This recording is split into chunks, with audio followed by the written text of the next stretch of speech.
మరో ప్రేమ కథ రెండవ భాగం. శివాని సిద్ధలింగయ్య చెయ్యి పట్టుకుని కొంపలలో ఉన్న శివాలయం నుండి బయటకు వచ్చింది. జీపు పక్కన నిలబడిన వ్యక్తిని చూసి ఉలిక్కిపడింది. అదే వర్చస్సు, అదే కండలు తిరిగిన శరీరం, అదే గిరిజాల జుట్టు, తనలాంటి వారి స్త్రీతత్వం రెచ్చగొట్టే వ్యక్తి అతను. అప్పుడు గుర్తుకొచ్చింది అతను సిద్ధలింగయ్య జమాను వడ్డీల వసూళ్లకు తిరుగుతాడని. ఇలా రండి, ఇలా సుందరమూర్తి దారి చూపాడు. మొదట సిద్ధలింగయ్య ఎక్కి ఆమెకు చెయ్యి అందించలేదు. ఆమె ఎక్కాక అతనెక్కాడు. పోనీయబోయ్.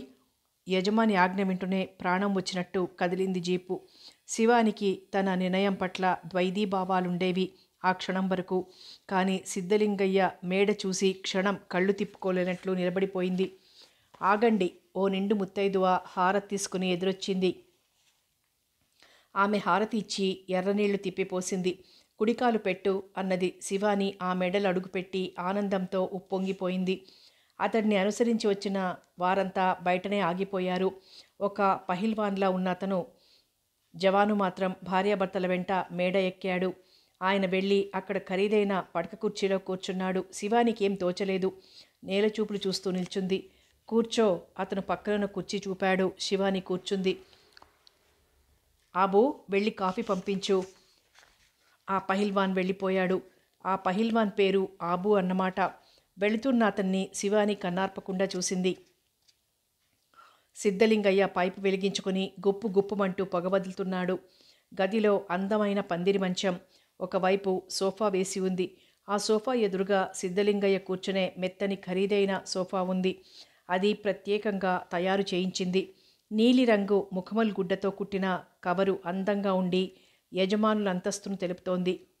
మీ నాన్నకు చెప్పకుండా వచ్చేశావు, నన్ను వివాహం చేసుకున్నావు, అతనేమి అనుకోరా? ఆయన పైపు చేతిలో పట్టుకుని అడిగాడు. ఎందుకు అనుకోరు? అనుకుంటారు. నాకు మా బావను చేసుకోవడం ఇష్టం లేదు. అవును, మీ అన్నయ్య చెప్పాడు. రాక్షసుడిలా ఉంటాడట కదా?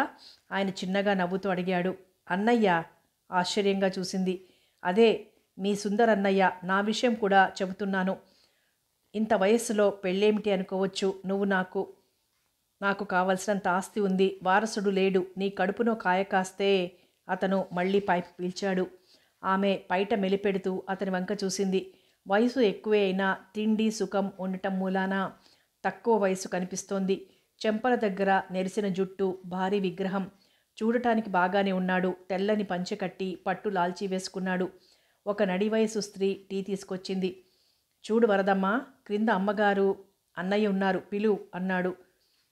పనావిడ వెళ్ళి సుందరమూర్తిని తీసుకుని వచ్చింది. అతను కూర్చోగానే ముగ్గురికి టీ ఇచ్చింది. సాయంత్రం విందుకు ఓ 500 మంది వస్తారా? మనవాళ్లే. 100 మంది కంటే ఎక్కువ ఉండరు అన్నాడాయన. వరదమ్మ వెళ్ళిపోయింది. ఏమోయ్ సుందరమూర్తి, ఎలా ఉంది బడి? పల్లెటూరులో బడి పెట్టటమంత బుద్ధి తక్కువ మరొకటి లేదండి. మీలాంటి వారి దగ్గర అప్పులు చేసి పోషిస్తున్నాను అన్నాడు జాలిగా. వాళ్ళిద్దరూ ఏవో లావాదేవీలు మాట్లాడుకుంటున్నారు. శివాని మనసు తండ్రి మీదకి వెళ్ళింది. ఆ రోజు తనకు బాగా గుర్తుంది. జీవితంలో తన జీవితం ముఖ్యమైన మలుపు తిరిగిన రోజు, మరచిపోలేని రోజు.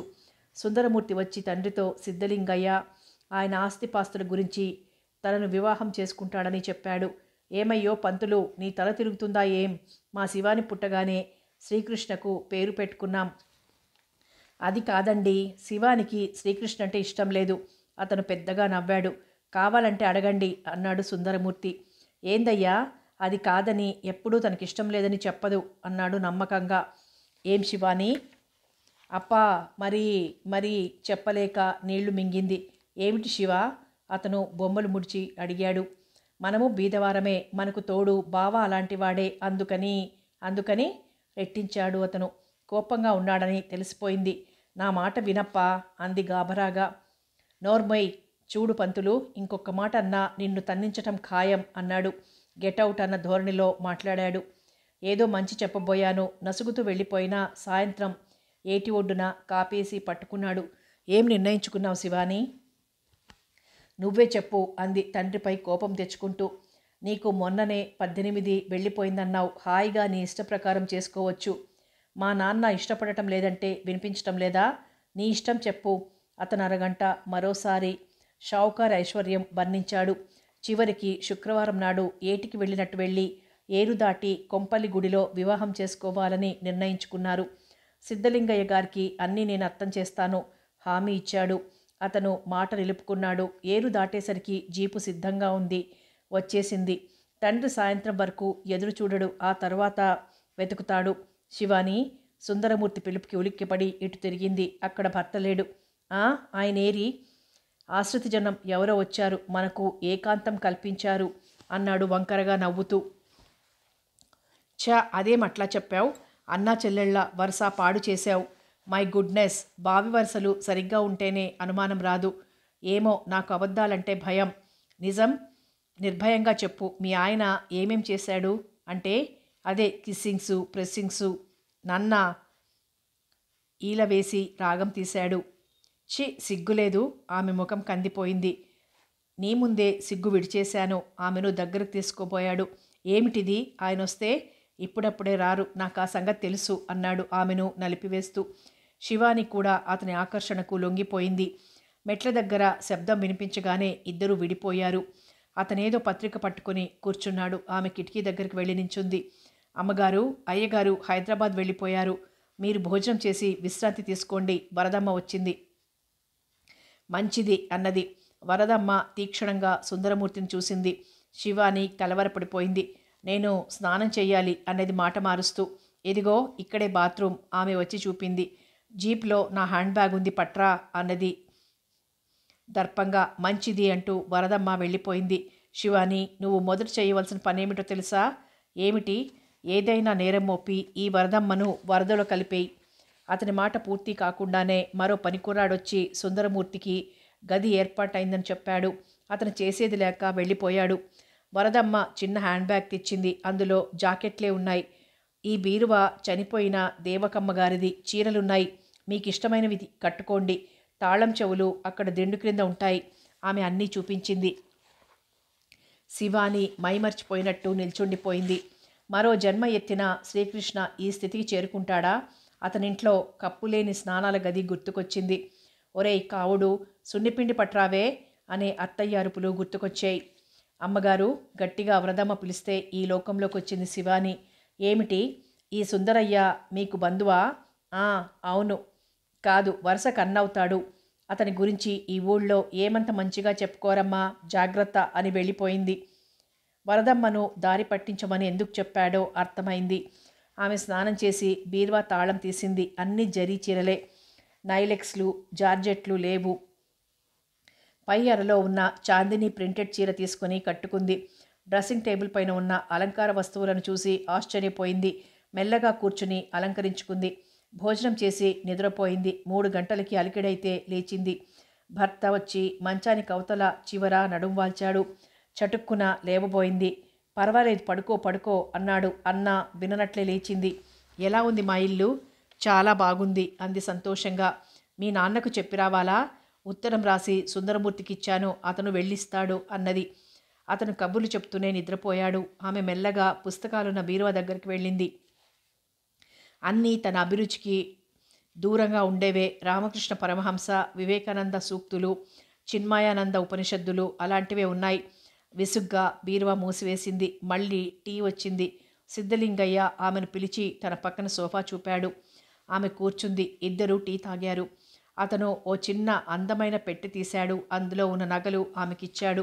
బీరువాలో ఉన్న పట్టుచీరల్లో నీకు ఇష్టమైంది తీసుకో, నచ్చకపోతే రేపు వెళ్ళి కొనుక్కుందు గాని అన్నాడు. ఆమెకు మతి పోయినట్టుంది. తన జన్మలో అన్ని నగలు ఊహించనైనా ఊహించి ఉండదు. నీకు అవన్నీ పాతవిగా కనిపిస్తే మళ్ళీ మార్చుకో, కొత్తవో చేయించుకో అన్నాడు. ఆమె దానికి తలాడించింది. శివాని, భవాని నాకిష్టముండవు. నీ పేరు కామేశ్వరి అంటాను, సరేనా? మీ ఇష్టం. కొత్త పేరు కాదుగా, నీ పేరులోదే సగం. ఏమంటావు? మీ ఇష్టం అన్నాను అంది. సాయంత్రం తలదువ్వుకుని నగలన్నీ అలంకరించుకుంది. బీరువాల నుండి నీలం జరీగళ్ల పట్టుచీర తీసి కట్టుకుంది. అద్దంలో తన ప్రతిబింబం ఆశ్చర్యంగా చూసుకుంది. పసుపు తాడును పట్టుకుంది. ప్రాణం లేకపోయినా నీలో ఎంత శక్తి ఉంది! ₹1 బదులు ఇవ్వటానికి పలుసార్లు ఆలోచించేవారు పసుపు తాడు ముడివేసి సర్వస్వం అప్పగిస్తారు. అది తెంచేసి ఆ నగలతో పారిపోతే? అమ్మగారు తయారైతే కిందికి రమ్మంటున్నారు, వరదమ్మ పిలిచింది. ఆమె వెంట వెళ్ళింది. కింద ఉన్న స్త్రీ పురుషుల కళ్ళన్నీ ఒక్కసారి ఆమె మీద పడ్డాయి. రా కామేశ్వరి, నా భార్య అందరికీ పరిచయం చేశాడు. ఆమె నమస్కరించింది. మంచి పని చేశారు సార్, కొందరు అభినందించారు. మరికొందరు ఈ వయసు మళ్ళినతనికి అంత మంచి భార్య అని ఈర్ష్యగా చూసిన వారు లేకపోలేదు. విందు ముగిసింది. సిద్ధలింగయ్యతో లావాదేవీలున్నవారు మాత్రం ఆయనకు భార్యకు బహుమతులు అందజేశారు. అందరూ వెళ్ళిపోయాక వరదమ్మ శివాని వెంట వచ్చింది. అయ్యగారికి మల్లెపువ్వు లాంటి తెల్ల చీరంటే ఇష్టం అన్నది. అక్కడ పేర్చి ఉన్న చక్కని తెల్ల చీరలు చూపుతూ, సరే నువ్వు వెళ్ళు అన్నది. ఆమెకు ఎలాంటి ఉద్వేగం ఉత్సాహం కలగటం లేదు. ఇది నామకార్థం తనకు మొదటి రాత్రి. వెళ్ళి అతని పక్కన పడుకుంది. అతను చిన్నగా నవ్వాడు. ఆనాటి సమాగమము ఇద్దరికీ అనుభవం ఉన్నట్లే ఎలాంటి కొత్తదనము లేకుండా గడిచిపోయింది. ఆ తరువాత అతను నిద్రపోయాడు. శివానికి నిద్ర రాలేదు. కవులు వర్ణించిన పులకింత జలధరింత అలాంటిదేమీ కలగలేదు. ఏదో అద్భుతంగా గడిచిపోలేదు. అతి మామూలుగా గడిచిపోయింది. ఆమెకు తృప్తిగా లేదు, ఏదో అసంతృప్తి. అదేమిటో చెప్పలేదు. అలాగే దొర్లుతూ అర్ధరాత్రి వరకు గడిపింది. అతను గుర్రు పెట్టి నిద్రపోతున్నాడు. ఆమె లేచి బాల్కనీలోకి వచ్చింది. చల్లని గాలి ఆమెను తాకి గిలిగింతలు పెట్టింది. క్రిందికి తొంగి చూసింది. గళ్ళలుంగి తెల్ల బనియన్ వేసుకుని ఆబు ఇంటి ముందు అరుగు మీద నిద్రపోతున్నాడు. అతను అచ్చు మగవాళ్లకు ప్రతినిధిగా ఉన్నాడు. గాఢంగా ఒక నిట్టూర్పు వదిలింది. ఇంటి ముందున్న దీపపు కాంతిలో స్పష్టంగా కనిపిస్తున్నాడు.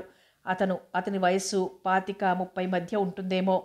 అతను లేచి కూర్చున్నాడు. ఉలిక్కిపడి వెనక్కొచ్చింది. ఆమె భుజం పైన బలమైన చెయ్యి పడగానే ఉలిక్కి పడింది. కెవ్వున అరవబోయింది.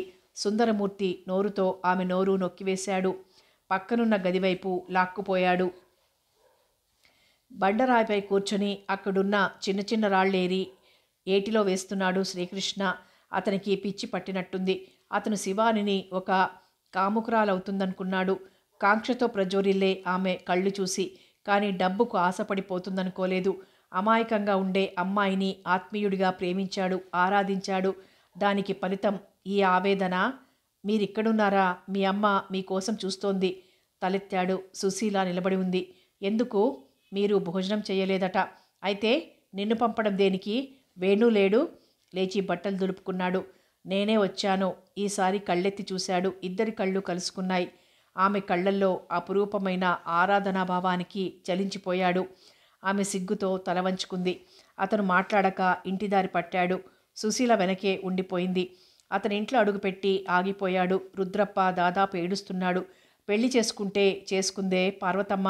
2 నెలలైంది. ఈ తండ్రి బ్రతికాడో చచ్చాడో కనుక్కుందా? దానికి తండ్రి ఉన్నాడని గుర్తుంటే ఈ పని చేసేదా?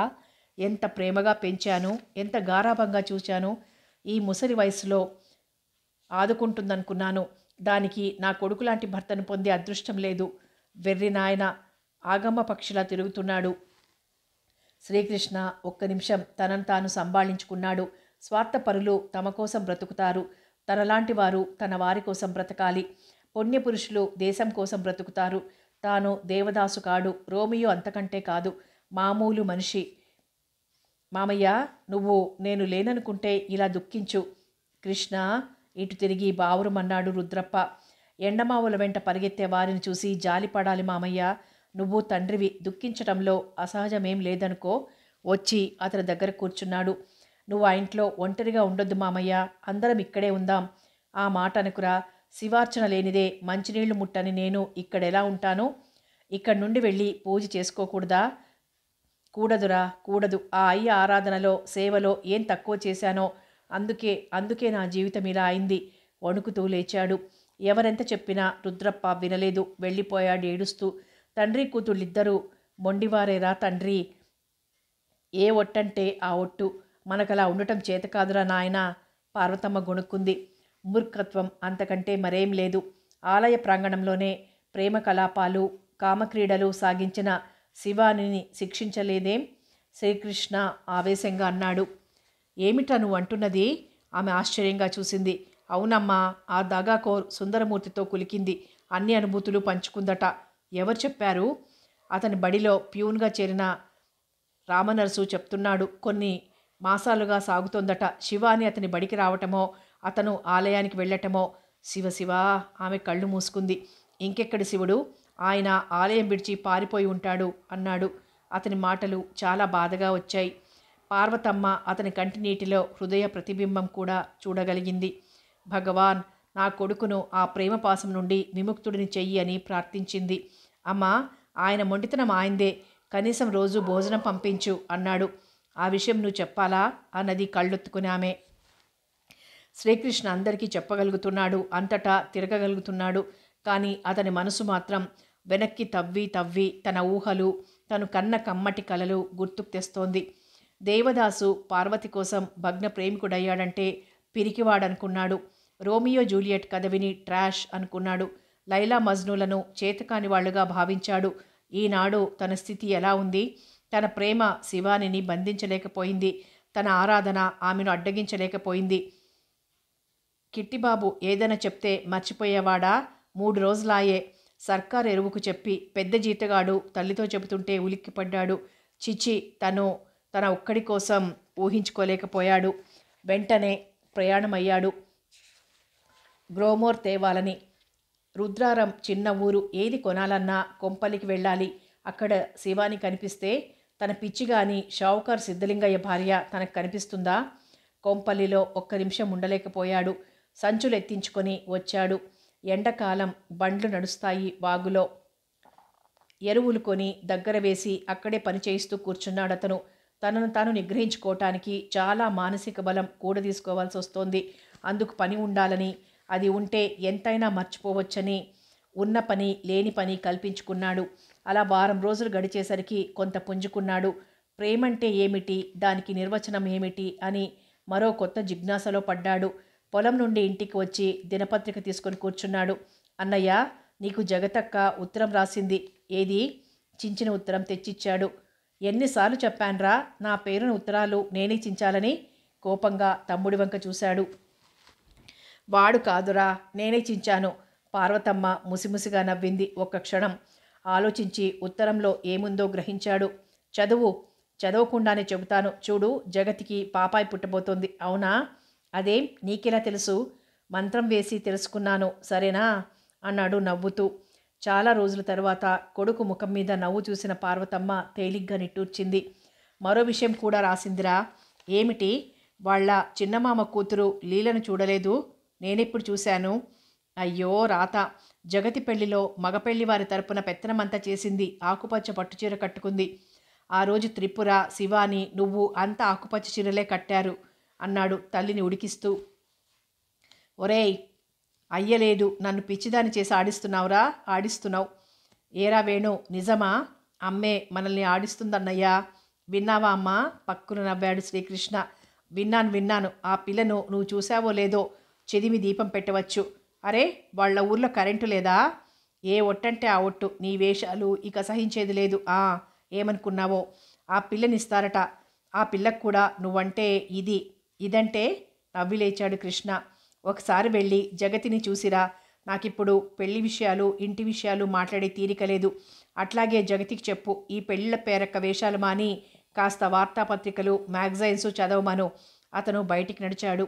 దారిలో సుశీల ఎదురుపడింది. ఇద్దరూ ఢీకొన్నంత పనైంది. తప్పుకున్నాడు శ్రీకృష్ణ. త్రిపుర కోసం అన్నది తడబాటుతో. త్రిపుర కోసమేనా? నేను నా కోసం అనుకున్నాను అన్నాడు కొంటెగా. పొండి. మాగిన టమోటా పండులా ఆయన ముఖాన్ని దోసిట్లో దాచుకుంది. అతను వెళ్ళిపోయాడు. వెనకాల పార్వతమ్మ ప్రమాణాలు, ప్రతిజ్ఞలు వినిపిస్తున్నాయి. శివానికి చీరలతో, నగలతో, నౌకర్లతో, చాకర్లతో మొహం మొత్తింది. ఒక విధంగా భర్తతో కూడా ఆమె ఆశించిన థ్రిల్లింగ్, అద్భుతం ఏం లేదు. అతి మామూలుగా ఉంది జీవితం. అంత యాంత్రికంగా జరుగుతోంది. సెక్స్ కూడా అంతే. అతనికి కవ్వించడాలు, నవ్వించడాలు ఏం తెలియవు. అంత నిరాసక్తమైన జీవితం కాదు తను కోరుకుంది. కామేశ్వరి, శ్రీశైల మల్లికార్జునుని దర్శనానికి వెళ్దాం. ఆ రోజు బయట నుండి వస్తూనే చెప్పాడు సిద్ధలింగయ్య. అలాగే అన్నది హుషారుగా. వరదమ్మ, అబో వస్తారు. చాలు కదూ? చాలు అన్నది. మీ అన్నయ్య వస్తానంటున్నాడోయ్. ఏ అన్నయ్య? ఓ, సుందరమూర్తి. ఆశ్చర్యంగా చూసింది. అతనికి ఉద్యోగం వేయించాను, అయినా తృప్తి లేదు. ఏదో వ్యాపారం అంటాడు. అసలు అతని ఊరు మీ ఊరేనా? కాదు. అవును. తడబడిపోయింది. ఈసారి వస్తే గట్టిగా చెప్పు, ప్రతిసారి సాయం అందదని. నేను చెబితే వింటాడా? మీరే చెప్పండి. బంధువైతే ఒకరోజు భోజనం చేయమని. ఓ, నీకు అతడంటే మంచి అభిప్రాయం లేదన్నమాట. అతను తల పంకించాడు. ఆ సాయంత్రం ఆంధ్రప్రభ పట్టుకొని కూర్చుంది శివాని. శివాని రుసరుసలాడుతూ వచ్చాడు సుందరమూర్తి. ఏమిటి? నిర్లక్ష్యంగా ప్రభ దూరంగా గిరాటి వేసింది. మీ ఆయన ఈరోజు ఎంత నిర్లక్ష్యంగా మాట్లాడాడో తెలుసా? అన్నాడు విసురుగా కుర్చీలో కూర్చొని. మా ఆయన మాట్లాడితే నన్నేం చేయమంటావు? ఒళ్ళు విరుచుకుంటూ అడిగింది. ఓహో, చాలా వరకు వచ్చిందే. అదే నేను అడగబోతున్నాను. మేం వెళుతున్న యాత్రలో నువ్వెందుకు పానకంలో పుడకలా? అనలేకపోయింది. మై గుడ్నెస్, నువ్వేనా శివాని? నువ్వు నన్ను ఆశ్చర్యంగా చూశాడు. నిన్నే అంటున్నాను. రేపటి నుండి వస్తే క్రింద కూర్చుని కబురు చెయ్యి. వస్తాను. ఇలా నేరుగా పైకి రావద్దు. వస్తే వరదమ్మకో ఆబూకో నేనేం చెప్పేది చెబుతాను. ఏ ధైర్యంతో ఆ మాటలు అంటున్నావు? నీ జీవితం నా గుప్పిట్లో ఉంది. జాగ్రత్తగా దాచుకో. అయితే కాచుకో. నీ జీవితం బజారు పాలు చేస్తాను. నీ జీవితం జైలు పాలు కాకుండా చూసుకో అన్నది వెటకారంగా. అతను ఇంకేదో అనబోయేంతలో వరదమ్మ టీ తీసుకొచ్చింది. ఆమె టీ బల్ల మీద పెట్టి శివాని విడిచిన చీరలు మడత వేసుకుంటూ అక్కడే ఉంది. సుందరమూర్తి టీ సిప్తో పాటు కోపాన్ని కూడా మింగాడు. అతను చరచరా వెళ్ళిపోయాడు. వరదమ్మ, అమ్మ చీరలు రాక్లో పెట్టి వచ్చింది. ఎవరొచ్చినా పైకెందుకు రానిస్తావు? రేపటి నుండి ఇతనొచ్చినా అక్కడే కూర్చుండబెట్టు అన్నది. నేనే ఆ మాట చెబుదామనుకుంటున్నానమ్మా. మీకు అన్నవరసే కావచ్చు. ఈ దివాణంలో ఉండేవారు కాస్త అలగాజనం లేనిపోనివి అంటారు. అవును, అందుకే మన జాగ్రత్తలో మనం ఉండాలి. వరదమ్మ వెళ్ళిపోయాక నుదుట పట్టిన చెమట తుడుచుకుంది. అతనికి తామిద్దరెవరెవరో తెలిస్తే ఇంకేమైనా ఉందా? బావ, నాన్న ఎలా ఉన్నారో ఒక్కసారి వెళ్ళి రావాలి. ఆయన మంచివారే, వెళ్ళమంటున్నారు అనుకుంది. మర్నాడంతా ప్రయాణమయ్యారు. జీపులో భర్తతో ముందు తను కూర్చుంది. వెనక వరదమ్మ, అబూ కూర్చున్నారు. మధ్యలో సామానులు వేశారు. అబూ తెల్ల పైజామా చొక్కా వేసుకొని శివాని కళ్లకు మరింత హుందాగా కనిపించాడు. ఆమె మనసు పరిపరి విధాలుగా పోతోంది. అబూను మొదటిసారిగా సుందరమూర్తి ఇంటి ముందు చూడటం గుర్తుకొచ్చింది. అంత గాలిలో చిరు చెమట పట్టింది. అతను భర్త బంటు చెబుతాడేమో. చెబితే భయంగా వెనక్కి తిరిగి చూసిందామె.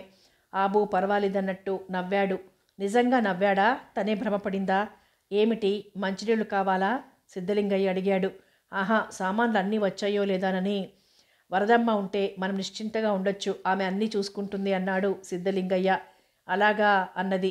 ఆమెకు ప్రకృతి దృశ్యాలంటే విపరీతమైన మోజు. అడవిలో నుండి ప్రయాణం చేస్తుంటే రకరకాల చెట్లు సమాజంలోని మనుష్యులకు ప్రతీకలుగా నిల్చున్నాయి. కొంతమేరకు అన్నీ పొదలే కనిపించాయి. విరగబూచిన తంగేడు పువ్వులను చూసి పరవశించిపోయింది.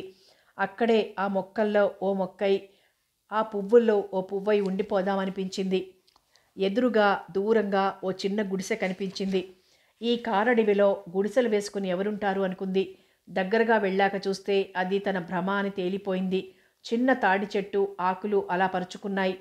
డ్రైవర్, ఈ చెరువు దగ్గర ఆపో, టీ తాగి వెళదాం అన్నాడు సిద్ధలింగయ్య. జీపు ఆగింది. అందరూ దిగారు. చెరువులోని చేప పిల్లలను చూస్తే అలాగే తను ఈదాలనిపించింది. ఒక్కసారి తన ఊరు ఏరు గుర్తుకొచ్చాయి. అలాగే ముందుకు నడిచింది. అమ్మగారు అదిరిపడ్డట్టొచ్చి అబూ ఆమె రెక్క పట్టుకొని వెనక్కి లాగాడు. వెనుతిరిగి చూసింది. అతను రెక్క వదిలాడు. ఆమెకు శ్రీకృష్ణ, సుందరమూర్తి, సిద్ధలింగయ్య స్పర్శల్లో కలగని వింత అనుభూతి కలిగింది. శరీరంలోకి విద్యుత్ ప్రవహిస్తుందన్న భ్రమ కలిగింది. అతని వంక చూసింది. అతను ఆ స్థలం వదిలి వెళ్ళిపోయాడు. అందరూ టీ తాగారు. ఆమె తన చెయ్యి పట్టుకుని చూసుకుంది. తనకిలాంటి అనుభూతే కావాలి. అదే తను కోరుకుంది. తన అనుభూతికి దూరం చేసే చట్టాలు, ధర్మాలు ఎందుకు? ఆమెకంతా అయోమయంగా ఉంది. మరికొంతసేపు ప్రయాణించాక దారి కూడా ఆమె మనసులాగే నిమ్నోన్న తారాలతో ఉంది. కృష్ణానదికి ఇరువైపులా ఉన్న దారులు చూస్తుంటే మానవుడి మేధస్సు ఎంతలా ఎదిగిపోయింది అనుకుంది. ఇంకా ప్రాజెక్ట్ పూర్తి అవ్వలేదేమో. ఆ లోయల్లో అక్కడక్కడ గుడిసెలు వేసుకుని కూలీ జనం, లంబాడీలు ఉన్నారు. పని సాగుతూనే ఉంది. లంబాడీలు కంకర మోస్తూ పాటలు పాడుతున్నారు. వారెంత హాయిగా ఉన్నారు. వారికి సమస్యలే లేవా అనుకోబోయి పైకనేసింది. వాళ్లకు సమస్యలు ఎందుకు లేవు? కాకపోతే రేపు అన్న ఆలోచన లేదు. పని అయిపోగానే కల్తీదో మంచిదో తాగుతారు, హాయిగా పడుకుంటారు. భర్త జవాబు విని తను పైకన్న విషయం గుర్తించి లజ్జితురాలైంది. ఒకచోట చిన్న షెడ్డులో టీ కొట్టుంది. సోడా, పిల్లల ఆటబొమ్మలున్నాయి. ఇక్కడి నుండి పాతాళగంగకు వెళ్లే దారి ఉంది. పాతాళగంగ? నదిలోనే ఒక భాగం. అక్కడ పూజలు చేసి వాయినాలు ఇచ్చుకుంటారు. వరదమ్మ చెప్పింది. నువ్వు ముందు వచ్చావా? పెద్దమ్మ ఉండగా ప్రతి 3 నెలలకి ఓసారి వచ్చేవాళ్ళం. అమ్మ సంతు కోసమని చెయ్యని పూజలు లేవు, నోచని నోములు లేవు. ఎందుకో ఆ శ్రీశైల మల్లికార్జునుడు కనికరించలేదు. నిట్టూర్చింది వరదమ్మ. జీపు దిగి కింది వరకు వెళ్ళింది. ఆమెకు అస్తమిస్తున్న సూర్యుని బింబం నీళ్లల్లో అందంగా కనిపించింది. నేను పడవలో ఎక్కనా? ఒక్కదానివా? మిగతా ప్రయాణికులున్నారుగా. అతను మాట్లాడలేదు. పడవ అబ్బాయికి డబ్బులిచ్చి హుషారుగా ఎక్కేసింది పడవ. పడవ కదులుతూ అటూ ఇటూ కదులుతుంటే ఆ పడవలో ఆమెకు తనతో పాటు అబూ ఉన్నట్టు అనుభూతి చెందింది.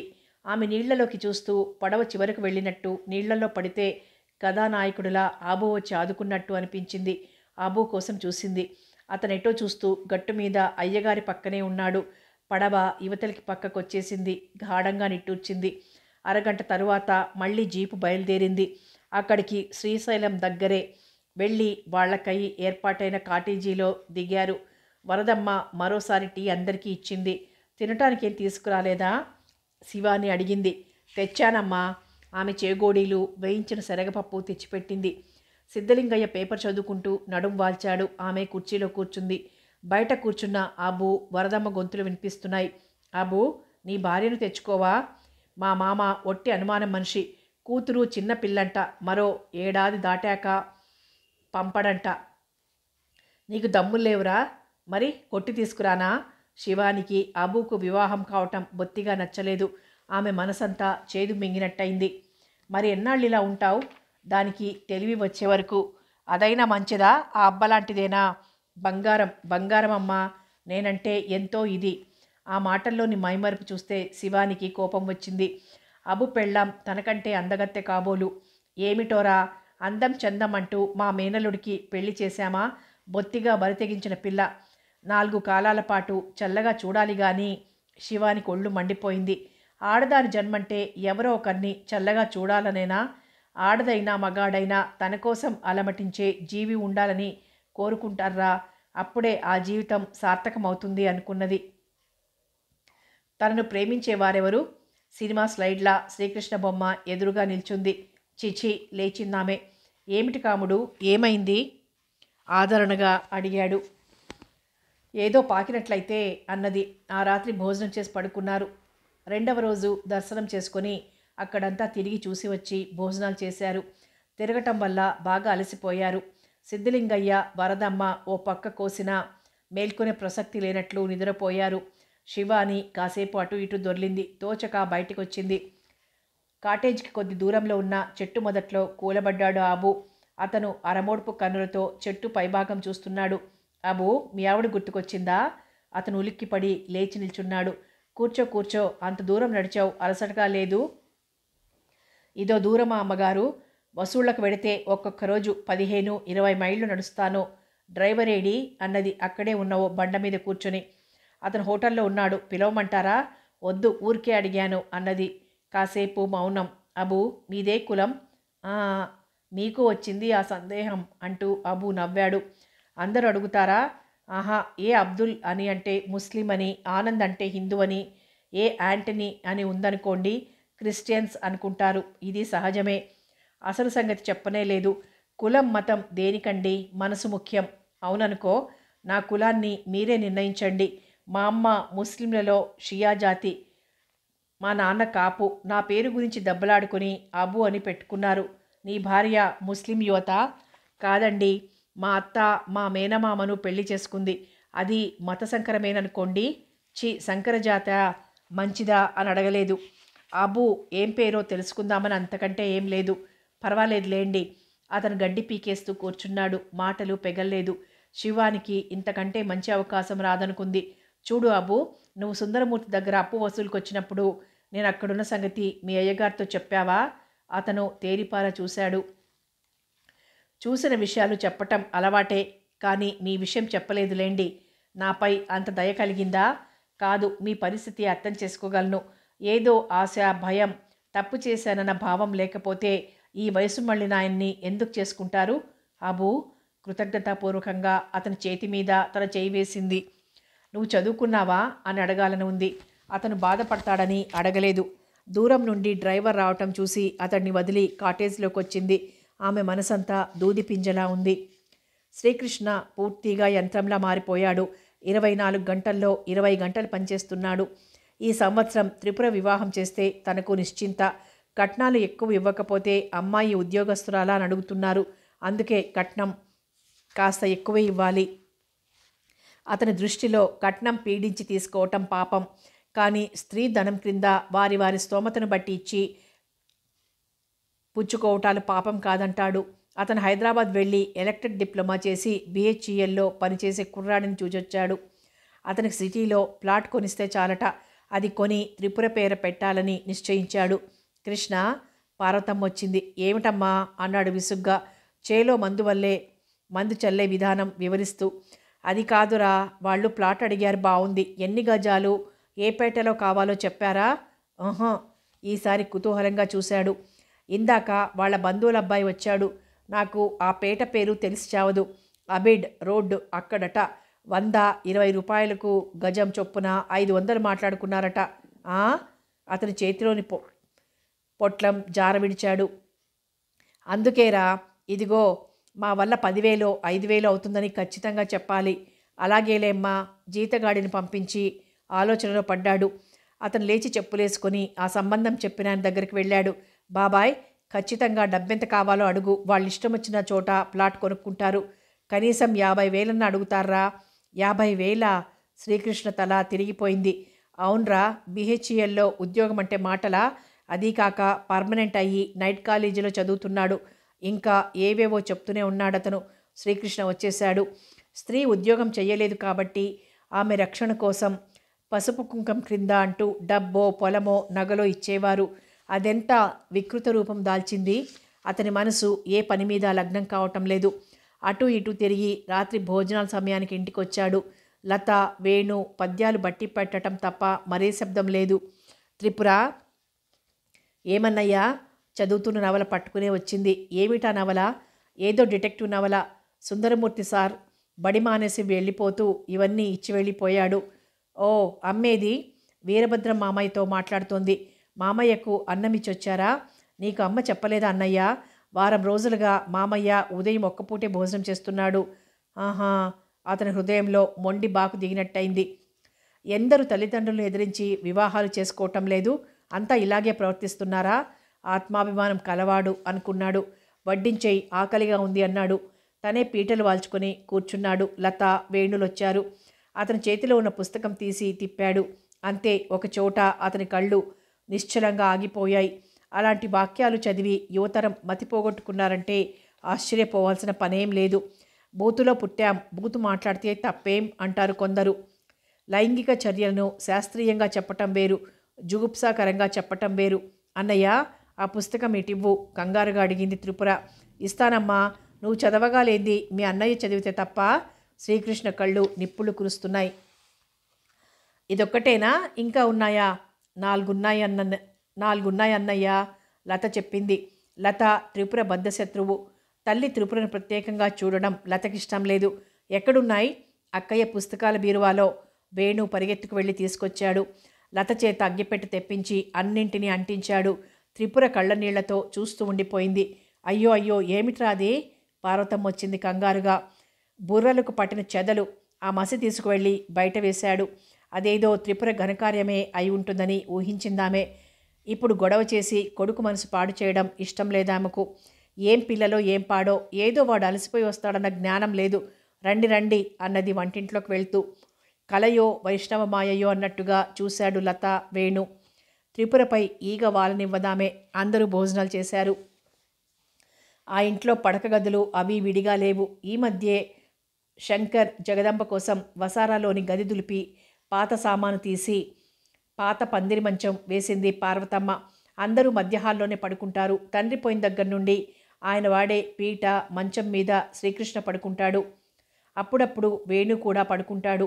త్రిపుర పక్కలు పరిచింది. లత దిండ్లు వేసింది. పిల్లలు 10 నిమిషాల్లో నిద్రపోయారు. పార్వతమ్మ తలుపులు వేసొచ్చింది. శ్రీకృష్ణ కూడా బయట గేటు వేసి తలుపులు వేసొచ్చాడు. కృష్ణ, మీ నాన్న పోయేనాటికి నిండా 18 ఏళ్ళు లేవు నీకు. అయినా ఈ ఇంటిని మమ్మల్ని ఎప్పట్లా చూశావు. ఈ సోది ఇప్పుడెందుకమ్మా? దుప్పటి కాళ్ల మీదికి లాక్కొని పడుకున్నాడు. సోది కాదురా, కడుపు తీపి. ఆ దరిద్రపు దానికి నీతో జీవితం పంచుకునే అదృష్టం లేదు. బుద్ధి భూములు వెళ్దామంటే రాత రాళ్ళు కొట్టిందట. సరేనమ్మా, పోయిన విషయాలు మళ్ళీ మళ్ళీ ఎందుకు ఎత్తుతావు? నువ్వు మర్చిపోతే సంతోషమేరా. వీరభద్రం మామయ్యకేం తక్కువ చెప్పు? సుశీలకు 30,000 ఇచ్చి చేయగలడు. వాళ్ళబ్బాయి శివానంద్కు 50,000 ఎవరన్నా ఇస్తారు. అయినా త్రిపుర నువ్వంటే ఆయనకు ప్రీతి. ఇంతకీ నన్నల్లుడిగా చేసుకుంటానన్నాడా? త్రిపురను కోడలుగా చేసుకుంటానన్నాడా? నీకంతా వేళాకోళంగా ఉందిరా. ఇద్దరిని అల్లుడు కోడలుగా చేసుకుంటానన్నాడు. ఓహో, కుండ మార్పిడి అన్నమాట. అయితే తప్పేముంది? హైదరాబాద్లో వ్యాపారమంతా శివానంద్కు అప్పగిస్తాడట. చాదర్ఘాట్ బ్రిడ్జ్ దగ్గర చౌకగా వస్తుందని మేడ కూడా కొన్నాడట. ఇంతకీ ఆ మేడ కోడలికా అల్లుడికా? పక్కకు తిరిగి మోచేయి పోటీ పెట్టి తలలేపాడు. ఏ ఒట్టంటే ఆ ఒట్టు. నేనసలు ఇంట్లో ఉండను అన్నది కోపంగా. అమ్మా, ఎక్కడికి వెళ్తావో చెప్పి తెల్లవారాక వెళ్ళు అన్నాడు నవ్వుతూ. ఇదిగో నవ్వులాట కాదు. మనం కావాలని పట్టుకొని ప్రాధేయపడలేదు. వాళ్ళంతట వాళ్లే అడిగారు. అసలు నీ చెల్లెలి సుఖం నీకు అక్కర్లేదా? అమ్మా, దెబ్బతిన్నట్లు చూశాడు. మన ఆస్తి అంతా ఇచ్చినా శివానంద్ లాంటి సంబంధం దొరుకుతుందా? అమ్మా, ఈ కుండ మార్పిడి లేకుండా త్రిపురను వాళ్ళ అబ్బాయికి చేసుకుందామంటే నాకేం అభ్యంతరం లేదు. నన్ను మాత్రం బలవంతం పెట్టకు. ఇదిగో, ఆడపిల్లను ఎదుట ఉంచుకొని నీ చెల్లెల్లాంటి అందగత్తె దొరకదని చేసుకుంటారు. ఏదో ఆ పిల్ల నిన్నిష్టపడిందని కానీ మనకు వాళ్ళకేం సాపత్యంరా అని ముసుగు తన్నేసింది. సుశీల తననిష్టపడిందా? శివాని సుశీల స్నేహితురాళ్ళు. ఆ స్నేహం పురస్కరించుకొని పలకరించాడే తప్ప సుశీలకు తనకు ఏమిటి పరిచయం? సన్నిహితత్వం అంతకన్నా లేదు. తల్లి రెచ్చిపోతుందని తెలిసి అతను కళ్ళు మూసుకున్నాడు. శివారిని ఊహించిన చోట సుశీలను ప్రతిష్ఠించగలడా? ఛే, ఆ స్వార్థపరాల గురించి మాట్లాడకు అంతరాత్మ హెచ్చరించింది. బలవంతంగా కళ్ళు మూసుకున్నాడు. 4 రోజులు గడిచాయి. తన పనుల ఒత్తిడి మూలాన అసలు విషయమే మర్చిపోయాడు. ఆ రోజు పొలం నుండి వస్తుంటే సిటీ నుండి వచ్చే శివానంద్ ఎదురయ్యాడు. బావున్నావా శ్రీకృష్ణ? ఇదిగో దుక్కలా ఉన్నాను. చదువైపోయిందా? బీకామ్ అయింది. నాన్న చదవాలనుంటే ఎంకామ్ చదవమన్నారు. ఎంఏ, ఎంఎస్సీలు, ఎంకామ్లు బోలెడు మంది. అందుకే వ్యాపారం చూసుకుందాం అనుకుంటాను. మంచి ఐడియా. ఇద్దరు ఇళ్ల వరకు మాట్లాడుకుంటూ వచ్చి విడిపోయారు. ఒక్క క్షణం ఆగి శివానందుని గమనించాడు. చక్కగా అందంగా ఉన్నాడు. అన్నింటికన్నా ఒక్క పిసరు గర్వం లేదు అనుకున్నాడు. అమ్మా, ఏమిటి? ఆమె కంగారుగా వచ్చింది. ఎంతో అవసరమైతే తప్ప శ్రీకృష్ణ అంత గట్టిగా పిలవడు. మొన్న రాత్రి విషయం వీరభద్రం మామయ్యతో మాట్లాడావా? ఇప్పుడెందుకు ఆ విషయం? చెప్పమ్మా కాస్త విసుగ్గా అన్నాడు. ఆయన మాత్రం సరే ప్రాప్తం లేదు అన్నాడు. సుశీల తండ్రితో వాదించింది తన పెళ్లికి త్రిపురతో లంకె ఏమిటని. చివరికి ఆయన అంగీకరించారు. అంగీకరించారా? ఉత్సాహంగా అడిగాడు. చిన్న అడ్డంకి వేశాడు. సుశీలకు సంబంధం కుదిరి ఆమె వివాహం అయ్యే వరకు మనం ఆగాలట. ఆగితే తప్పేముంది, ఆగుదాం అన్నాడు. నీ ఇష్టం నాయనా. నా మాటలు విన్నావా? ఇక వింటావన్న నమ్మకం లేదు. ఏ ఒట్టంటే ఆ ఒట్టు. ఆ త్రిపుర పెళ్లి చేసి యాత్రలకు వెళ్ళిపోతాను విసురుగా అన్నది.